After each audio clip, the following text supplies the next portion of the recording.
All right, folks, we're going to start out today talking about the professional judgment framework. Now, this is a topic area that I used to spend a lot more time on in classes. I spent 2 days on this. And the sad truth is that given the volume of content we have to cover, I no longer have that ability because I want to make sure that I cover at least the majority of the topics that are going to be relevant to the CPA exam and that are covered in the textbook. That being said, I think this is an interesting topic area to talk about, especially in this day and age. I found it to be very, very relevant during the every 4 years or so, especially right around fall of, well, let's see. I taught fall of 2016. I taught fall of 2024, and now or 2020, and now I'm teaching fall of 2024 because there's an event going on November. I don't know if you've heard about this, but it's been in the news, and people have very, very divisive opinions about it. Now, I'm not going to try to. I'm going to make some jokes about it. I do want to clarify that I'm not trying to change your political opinion about anything or ideology. Whatever your perspective is, I certainly respect that, and I'm assuming everybody in this room has got well-defined, intelligent reasons for their perspective. Okay, like I'm sure that there's a reason why the four people sitting right there all decided to wear black shirts today. Okay, so yeah. I mean, there's got to be a justification for it. Yeah, just a text message. Cole, you're out of the loop. You know, you need to tell me a loop, man. To be a row full of black shirts. I missed the text. Anyway, but one problem that we have is that we tend to self-select our peer groups, and that's not a bad thing because you want to find people whose interests and opinions align with your own. But it also tends to create a lot of narrow perspective because you tend to start identifying with people who agree and say the same things you do. And that tends to escalate, especially if you talk about areas with no consequences. You've heard the term mob mentality, and that's a real big problem nowadays, especially in socially isolated circles. Um, if you're talking about in a classroom, I don't anticipate anybody would have opinions strong enough that they would try to start talking about violent rhetoric. But that happens all the time if you're talking about people online who interact with people who have similar viewpoints. And when you're walking into an echo chamber like that, it just reinforces your opinion. My perspective is mob mentality is the enemy of professional judgment. And this is a course that's all about professional judgment. So I want to talk a little bit about some ways that you can avoid that. It's very relevant to the auditing profession in general, but it's also very relevant to kind of the way that you approach life decisions. And so there's a little bit of extra value that's going to be in this discussion today. So the first thing that is important to note is when we talk about this context, when we talk about these concepts, there's going to be a distinction between the idea of intelligence and common sense. I believe that everybody in this room is highly intelligent. You wouldn't be at Truman State if you weren't. I was very highly intelligent when I was your age, and I think that I've managed to parlay that into a PhD, which is probably a good sign of success in that regard. I had very little in the way of common sense. And basically what that means is that you know the facts, you know the details, you do not utilize them appropriately. So you can actually have a lot of book smarts, but if you don't know how to utilize these book smarts into contexts that are very, very valuable for you, then you make bad decisions. Now, hopefully you've not made some of the bad decisions I made. One thing that I tend to harp on, you probably remember this from AIS, is said, do not carry credit card balances. Okay. I actually said that to my AIS students today. I said, when we have credit cards, we pay them off in that month. And that's basically all there is to it. And I said, do as I say, not as I do, because I definitely abused that when I was much younger. And as a result, I paid a whole lot more money than I needed to. I paid a lot more than I spent. Let's put it that way. Um, Also, with respect to this course, there's definitely going to be a difference between the idea of memorization and learning. And I've talked about this a lot. Remember, we were talking about preparation for the exam, and I said you need to know the management assertions. Knowledge is not just memorizing simple details and saying I know about it. That's a far cry away, a big, big disparity between that. So we need to talk about what learning entails, and that usually involves critical thinking. And so critical thinking, professional judgment, they're kind of the linchpin of our studies here at Truman State. We are, after all, a liberal arts institution, but they're definitely really important for this course. So that's why I spent time talking about it. So let's just go ahead and have some fun with this. What do you say? Let's talk about it. So there was a recent event. It was the presidential debate between our two candidates that are coming up. And to put it succinctly, it did not go well for former President Donald Trump. Okay, and I'm not speaking for this from any bias. It just pretty much the consensus was is that he did not perform as well. Now, Admittedly, he was called out on a lot of his rhetoric. He tends to kind of have stream of consciousness discussions, and he says things that just come to mind, which is not a really valid strategy in my opinion, but it's worked for him in the past. The moderators actually said, "Well, you said this. Let's fact check this, and what you said was wrong." And so there was a lot of concern from both sides. A lot of people said, "Well, he's notoriously spouting lies on one side, and the other side it's like he had to debate three people." And so I thought this was an interesting discussion. I do this every semester. I talk about ideological perspectives. So here are three news sites. Now, you probably have heard of CNN. They're going to be kind of my middle or centrist group. If you look at this political spectrum, that may not be a good analysis. A lot of political ideological analyses say that CNN is now very left-leaning. But I do think that they tend to still publish headlines that are at least somewhat neutral. Then on the left, we have HuffPost, which was started by Arianna Huffington, which is a very, very liberal publication, a website that tends to embrace progressive views. And on the far end, you've got Newsmax, which this is a news organization that I think the rhetorical statement about Newsmax is like if Fox News is not conservative enough for you, come to Newsmax because they are very, very far right wing. So knowing that information, what I'd like to do is I'm going to show you three headlines, and I'd like you to tell me which of these are all three headlines that relate to the presidential debate. Which of these come from which source? Okay. So the first one, here's how Trump World is spinning his train wreck debate performance. What do y'all think? Sounds like something a very, very liberal news source would say. So that's probably Huffington Post. And in fact, it is. Okay. Here's something else. Majority of debate watchers say Harris outperformed Trump on stage. That's CNN. Okay. Now that's basically the same statement, except one is a lot more rhetorical than the other one. Well, the one is a lot more inflammatory than the other one. And then of course we have the Newsmax statements like voters criticized Kamala Harris in debate format. So basically saying that it was unfair. Donald Trump had to debate three people. Whatever your perspective is, they're all valid viewpoints, but it's very interesting how we can all look at the same event and have multiple different perspectives just based on that. So that kind of leads to what we're going to be talking about with respect to this information in this lecture. So I have a question for you. When we talk about professional judgment, what is the difference between a decision and a judgment? Or in other words, is making a decision the same as making a judgment? What do you all think? It's like, this is a trap. It sounds like the same thing, okay? It sounds like the same thing, but he wouldn't bring it up if it weren't the same thing. So my answer is no. What do you think, Hudson? Your judgment is like the framework you use to make the decision. Very good, very good. And we're going to talk a little bit about the framework that we utilize that. So let's delineate, okay? Let's actually figure out if we can make a decision without making a judgment. So I am so impressed with the attentiveness that you all paid to closely to today and to the lecture that I'm just like, you know what? Instead of talking about internal controls next week on Monday, I'm going to take you all out for lunch instead. Okay, that's not going to happen, by the way, but this is the hypothetical. Okay, so I said, let's vote on it. We got 16 students in the class. Okay, and we have 8 students that are like Maxwell's and 8 students that are Taco Bell. All right. And I'm just like, okay, well, we got to go to Maxwell's. But then people are rioting, saying, no, Taco Bell's the best, Dr. Barnes, which I've heard that statement already, and I don't agree with it. Okay. But I decided, all right, here's what we'll do. We will flip a coin, and it lands tails, and we have to go to Taco Bell. All right. Is that making a decision?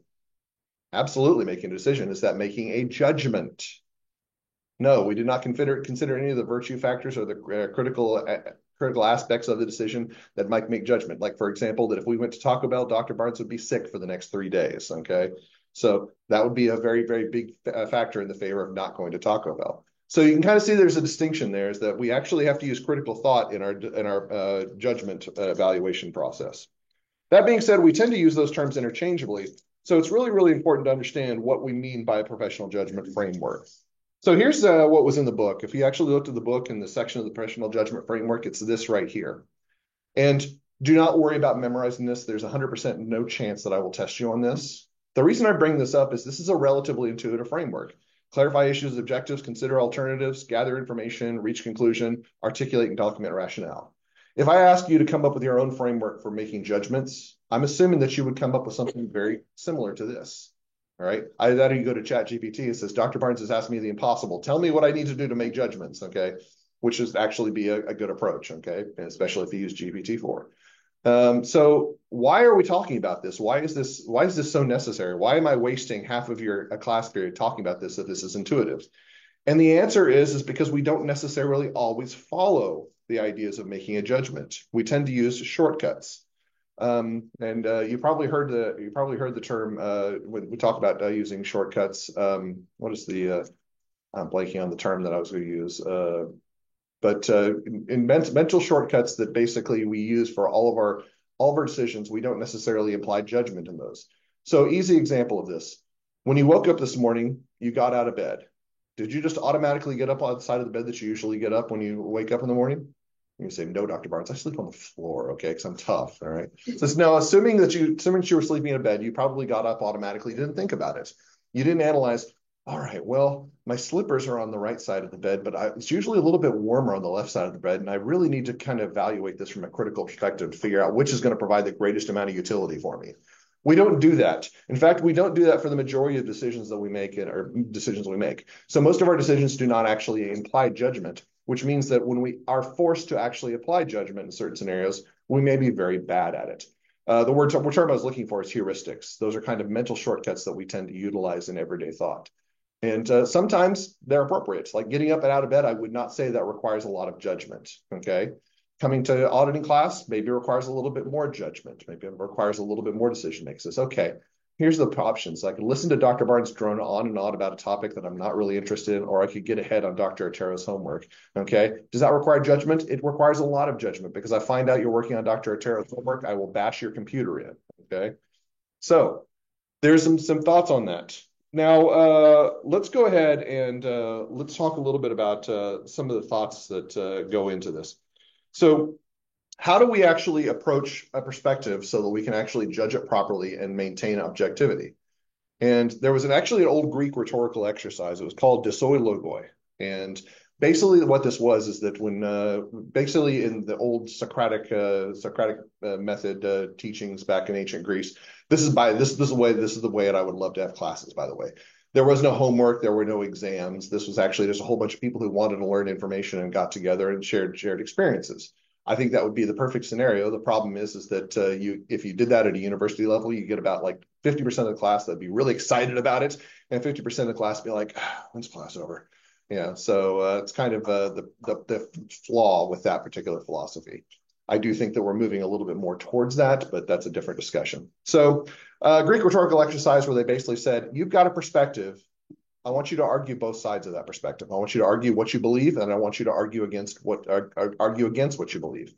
The idea being is that if you cannot look at both sides of perspective, you cannot actually embrace other alternate points of view, then you cannot clearly articulate or understand the entire issue. And that's an interesting point, especially as we start talking about the dogmatic approach that people take to their ideological views. A lot of people are not capable of viewing other viewpoints. So what does it have to do with auditing? Well, in order to understand perspectives of why people do what they do or what an organization may do, you may have to put yourself in that organization's shoes or that individual within the organization's shoes. So why would somebody knowingly not submit a particular document that they're supposed to turn in? It's like, okay, this is a required control. You have to submit this document on a monthly basis. Why do you fail to do so?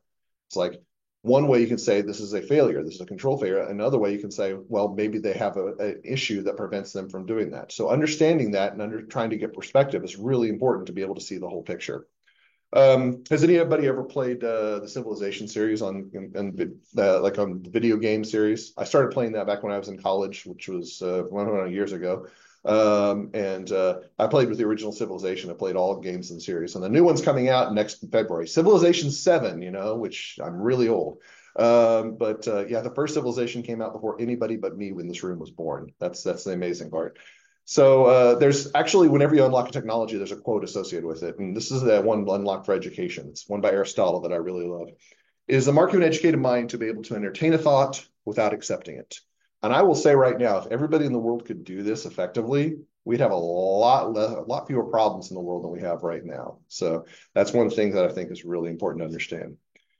So in the book, when we start talking about judgments, one of the problems that they talk about is they talk about traps that are associated with judgment. So there are a few that I want to discuss that you should be aware of. All right. Now, the first of these that they specify is they talk about the rush to solve. The rush to solve basically means that you're constrained by resources, particularly time. And so because of that constraint, you make judgments based on a incomplete data set or incomplete information. Has anybody ever heard the name Richard Jewell? There was a movie about it by Clint Eastwood a few years back. So Richard Jewell was a security guard at the 1996 Atlanta Olympics. And if you saw a picture of this guy, he was actually played by Paul Walter Hauser, which you probably know him. He's actually the guy in Cobra Kai that plays Stingray. Okay, so he's a fairly well-known comedic actor. Kind of a physical posture a little bit like me. Kind of big and dumpy. And so he is really hard to take somebody who looks like that seriously. And that was kind of what Richard Jewell looked like. And so there was a bombing that occurred at the 1996 Atlanta Olympics, and he was actually the one who found the bomb before it went off, and he managed to evacuate a whole bunch of people from the area. And I think 2 people died, but it would have been hundreds of people had he not been there and evacuated. The people started out calling him a hero. Well, the Olympics they take place over a 2-week period, and so the FBI came in and they said we have to solve this case before everybody leaves because we've got a compressed time frame. And so they started trying to investigate it. And who was their number one suspect, you think? Richard Jewell. Okay, he was their number one suspect, and they said we think there's likelihood that he was the one responsible, not outright, but it actually got translated to that by the Atlanta Journal-Constitution. The newspaper in Atlanta actually said, "Oh, well, Richard Jewell's a prime suspect," and so that was kind of the rush to solve paradox. Is that they said that we wanted to find somebody in the compressed time frame, and so we're going to make not necessarily the most educated judgments in trying to identify that. As it turns out, Richard Jewell was completely innocent. He was a hero. He actually saved a lot of lives. But because of this, his reputation was tarnished. They actually figured out it was Eric Rudolph, I think that was his name, was actually the bomber who was actually had other situations like that.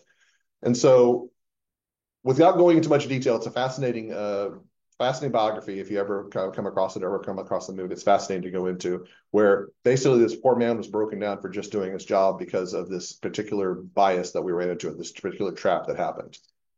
Another one is kind of solving the wrong problem. And usually solving the wrong problem is associated with something we call a judgment trigger. And basically we say we identify a problem, but we take the wrong approach to actually identifying a solution. This is something, and I use this example kind of tongue-in-cheek, but it is something that happened in the past, a long, long time ago, when I was still struggling in my way, finding my way as an instructor. I got an evaluation receipt back, and one of my evaluation student said, well, it was obvious that Dr. Barnes had his favorites in the class, and those were the people who got the best grades, okay? So this was a person who's trying to rationalize why they didn't get a good grade in my class. And the answer was, well, because that person was not one of my favorites. And I will say that I do have favorites in every class. Okay. Now, and I know that sounds not something you should probably say. It's like I actually get along well with the majority of my students, and I've had a very good experience. This did not happen at the previous institution I was at. A lot of students said some very, very dreadful things about me behind my back, and that was very unfortunate, okay? But the majority of Truman students, I say I've had good relationships with. Not 100%, I'd say probably along layers, and 95% I've had good relationships with. This was one of them I did not have a good relationship with. So do you think that there was a correlation between those two? In all likelihood, there was some of a correlation. Students who I got along with, they got good grades. Do you think there was causation necessarily? Or do you think it was maybe because people tried really hard and took my class seriously? They got good grades, but they also got my favor in the class because I really respected and appreciated them doing well in my class. Okay. So that was kind of the wrong problem issue, is they were trying to assign causation where there really wasn't a causation mechanism there. So with respect to this idea of how we approach judgments, we're going to actually have to talk about this concept of judgment framing. Okay. So judgment framing basically means is that what is the perspective that we take into making any type of judgment that's important? Now, we already know about this idea that every person in this room has their own biases. We talked about it right at the beginning. We said that we all have political ideologies that are our own, and we have to be respectful of that, but that doesn't mean that we're going to have necessarily the same perspective. So in order to be able to frame a judgment, we need to understand what is the perspective of other people. That was kind of the Desoy logo, I hope. There's actually an old parable. It's the Elephant and the Six Blind Men, which I have the YouTube link up here, but I'm not going to play it because we don't have as much time as I'd like.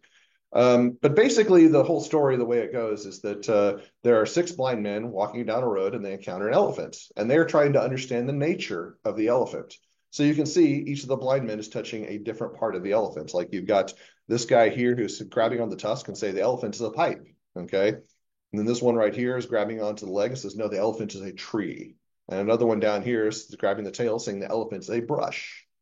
Now, another man walks down the road and says, what are you all doing? And it says, we're trying to determine the nature of the elephant and we don't disagree on it. And it says, well, you all are correct with your perspective, but you're just lacking, you have incomplete information. You're all looking at part of the issue.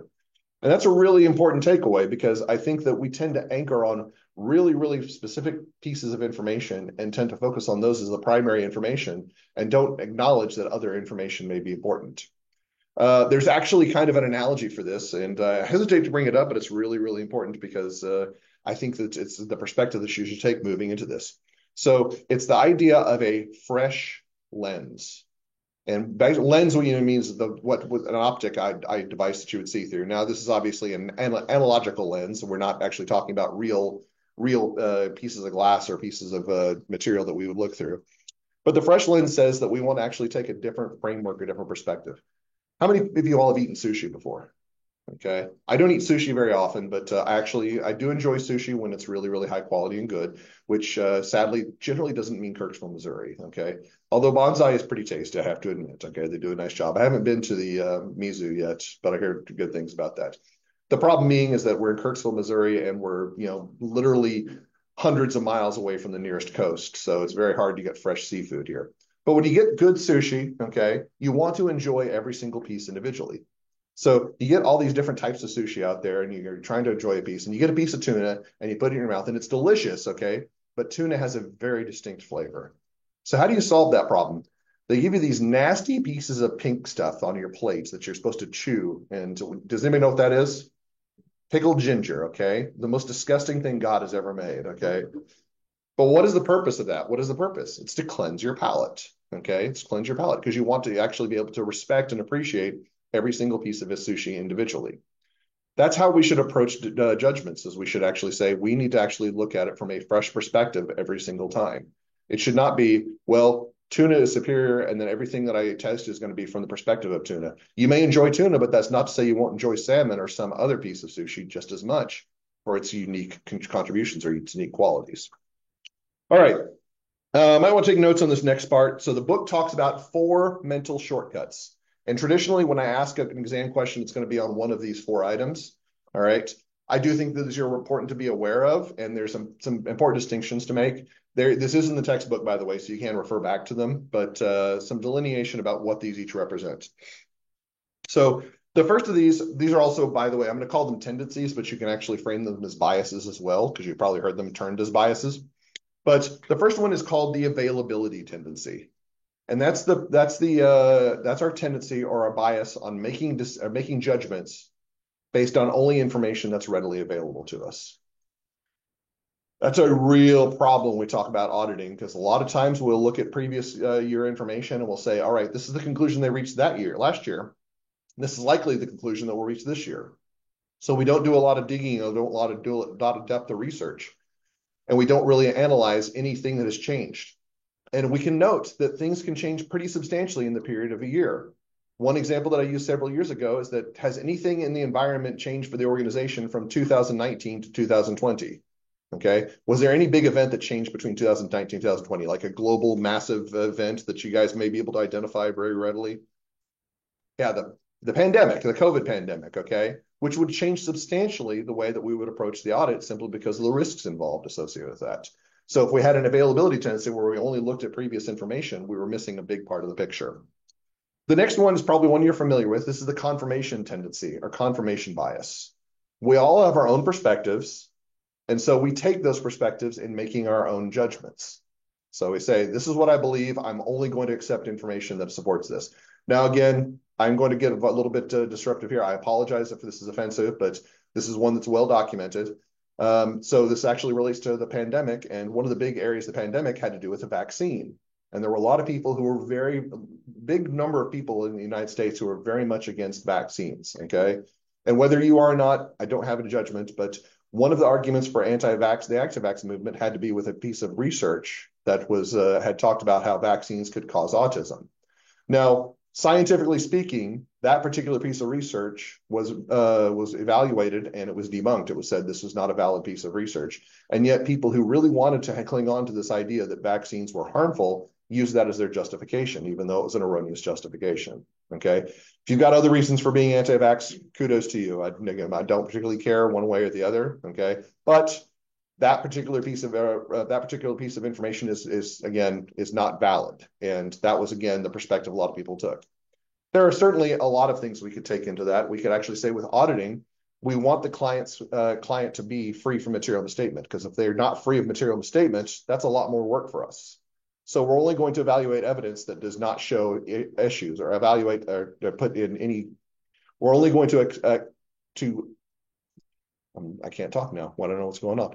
We're only going to evaluate evidence that confirms what we currently believe. If it disputes what we believe, we're going to ignore that information. And that's the problem with that type of information.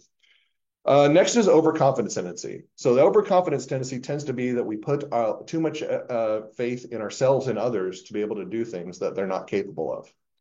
So this is one that's I don't like using, but it's a really good example. Okay, and don't raise your hand on this one because I don't want you to feel left out. Okay, but think about whether or not you consider yourself to be above average. All right, all right. I'm hoping most of you are thinking, oh, I'm above average, Dr. Barnes. Yes. Like, well, with respect to this class, half of you are wrong. Okay, I mean that's mathematically speaking. All right. Now, again, if we're talking about outside of this classroom, I'm assuming everybody in this room is well above average. You all are very intelligent, very, very capable, okay? But if we're talking about this class, half of you are by definition below average in this class. That's just the way it works. And so we tend to put too much emphasis on there. Now, a little bit more practical application. There's a phenomenon, and you think I'd have this written down, but I was like, I can't remember what it's called.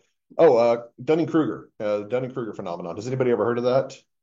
So Dunning-Kruger effect basically says that people will attribute way too much emphasis in their own skills because society has that skill set prepared for them.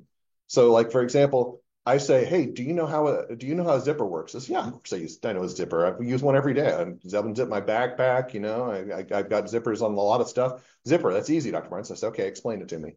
And you're like, that's an interesting point. I've never really thought about how a zipper works. Because somebody invented a zipper, because it's so easy for us to use, we assume that we're experts in a certain area. And there's a lot of different things that we can assign this to. If I said, okay, do you know how a toilet works? Says, well, yes, I use it pretty frequently. It's like, okay, explain to me how a toilet works, the inner mechanisms. You'd be like, oh, well, that's kind of gross and I don't want to get into it. But yeah, I don't really know. I don't really know.